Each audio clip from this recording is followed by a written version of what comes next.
संकट की घड़ी में एक हाथी 10,000 मीटर की ऊंचाई से नीचे कूद गया, लेकिन जैसे ही उसने छलांग लगाई, उसकी सेफ्टी रोप टूट गई। पैराशूट खुल ही नहीं पाया और इतना भारी जानवर अगर जमीन से टकराता तो बचना नामुमकिन था। डर के मारे वो हवा में ही जोर जोर से चिंगारने लगा। तभी एक दमदार पैराट्रूपर बिना सोचे समझे उसके पीछे कूद गया बचाने के लिए। गिरते वक्त स्पीड बढ़ती जा रही थी और जमीन तेजी से पास आती जा रही थी।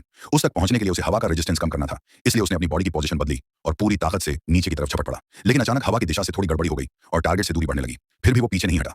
उसने तुरंत अपना एंगल एडजस्ट किया और फुल फोकस के साथ उस ओर बढ़ा। आखिरकार उसने हाथी की पीठ से लटकती रस्सी पकड़ ही ली। अब वो उसकी पीठ पर लिपट गया और जोर लगाकर सेफ्टी रोप खींचने लगा ताकि पैराशूट खुल सके। मगर रस्सी इतनी लंबी थी कि चाहे जितना खींचो कुछ हो ही नहीं रहा था। जमीन अब सिर्फ 300 मीटर दूर थी। अगर पैराशूट अब भी न खुला तो सब खत्म था। उसी पल एक क्रेजी लेकिन जरूरी आइडिया आया। उसने रस्सी को अपने हाथ पर कसकर बांध लिया और फिर अपना पैराशूट खोल दिया। उसका मकसद था अपने पैराशूट के पुल से हाथी का पैराशूट भी खुलवा दे। पर अफसोस, पैराशूट आधा खुला ही था कि रस्सी टूट गई। हाथी फिर से फ्री फॉल में चला गया। अब जमीन से दूरी सिर्फ 100 मीटर रह गई थी। सांसें थम गई। सब कुछ एक पल के लिए रुक सा गया। तभी तेज झटके के साथ हाथी का पैराशूट पूरी तरह खुल गया और आखिरकार वो जमीन पर सही सलामत लैंड कर गया, बिना किसी